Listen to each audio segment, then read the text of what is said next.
Halo guys, melanjutkan drama Korea The Item dari part sebelumnya. Di sini gue bakal ceritakan alur drama The Item tahun 2019.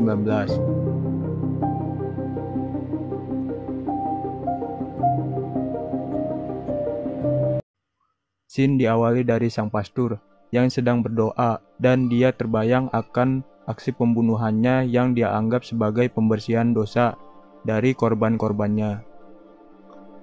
Kanggun yang sedang mengantar Dain ke sekolah diminta Dain untuk pulang lebih awal.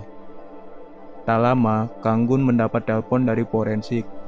Sesampainya ia di kantor forensik, Kanggun disapa oleh Yuna yang sedang mencari informasi untuk Jo Se-hwan. Kanggun mendapat laporan dari dokter forensik berdasarkan CCTV. Dokter itu menjelaskan, bisa saja dari alat EMP yang membuat kamera terlihat seperti cahaya. Di sini, jaksa Kanggun menemui fakta dari CCTV tentang pelakunya, yaitu diperkirakan pria tua. Scene berpindah ke Jo Se-hwan yang sedang mencari Kodaiso, karena Kodaiso memiliki gelang yang ia punya. Sedangkan Soyong sedang berada di panti asuhan, sedang bersama anak-anak panti dan bertemu dengan sang pastor. Lalu Soyong memberi hadiah kepada sang pastor karena ia sedang berulang tahun. Saat di sana, ia melihat foto masa lalu, dan Shin berpindah ke jaksa Kanggun bersama Shin Kochol yang sedang menyelidiki kasus pembunuhan ketua jaksa. Bermodalkan foto yang dia dapat dari CCTV, terlihat Dain yang sedang dirundung oleh bocah-bocah teman sekolahnya.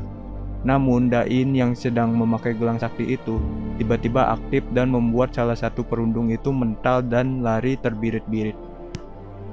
Shin berpindah ke jaksa Kanggun. Dia menyadari bahwa kasusnya berhubungan dengan korban sebelumnya yang ditangani oleh Soyong. Lalu Kanggun beranggapan kalau Soyong mempunyai data soal kasusnya. Lalu Kanggun pergi untuk menemui Soyong. Soyong yang sedang menginvestigasi bersama timnya, ia menduga kalau itu pembunuhan berantai, dan kapten timnya tidak mempercayainya. Namun, ketika dijelaskan, kapten dan rekan-rekannya mulai mengerti. Kanggun yang sudah sampai di kantor polisi menemui Soyong dan mengajaknya berbicara. Lalu ia mengajak kerjasama dan meminta informasi agar kasusnya bisa selesai. Lalu Soyong memberikan data kasusnya kepada jaksa Kanggun. Shin berpindah kepada Jo Se-hwan yang sedang bersantai, lalu ia mendapatkan penglihatan dari jimat potretnya. Dan ia bergegas menelpon ajudannya untuk segera mengambil jimat malam ini juga. Di rumah, Kang Dain dan jaksa Kanggun menanyakan kepada Dain, "Kenapa kamu menyuruh paman pulang lebih awal?" Namun Dain diam saja. Di sisi lain, Kodaiso yang sedang mengintai apartemen jaksa Kanggun. Ia merencanakan sesuatu. Soyong mendapat telepon dari detektif Shin Yohan. Ia ingin mengembalikan tasnya karena tertinggal di kantor dan akan bergegas ke apartemen Soyong. Dan jaksa Kanggun yang melihat Soyong menceritakan kalau ia pernah melihat benda supranatural di kehidupan nyata yang terlihat sama seperti di mimpinya, melihat Soyong lompat dari gedung. Tak lama kemudian jaksa Kanggun melihat Kodaiso, lalu memberitahu Soyong bahwa ia orang yang mempunyai gelang jimat itu, dan jaksa Kanggun pergi untuk menangkap Kodaiso. Namun di sana ia berhadapan dengan antek-antek Jo Se-hwan dan ajudannya. Di sini jaksa Kanggun sedikit terdesak karena banyak anak buah dari Jo Se-hwan. Lalu Soyong menyalakan sirine polisi yang membuat Jo Se-hwan menarik mundur anak buahnya. Lalu Shin berpindah kepada Shin Yohan yang bertatapan dengan Kodaiso. Lalu Kodaiso kabur. Saat kabur, Kodaiso ditangkap oleh pedang merah yang membawanya ke atap gedung, lalu dilempar dari atas ke bawah hingga jatuh ke atas mobil, yang dimana itu ada jaksa Kanggun melihatnya. Lalu jaksa Kanggun bergerak ke atap gedung dan bertemu Kodaiso dan pembunuh berpedang merah itu. Saat itu jaksa Kanggun langsung dihajar oleh si pembunuh dan hendak dibunuhnya.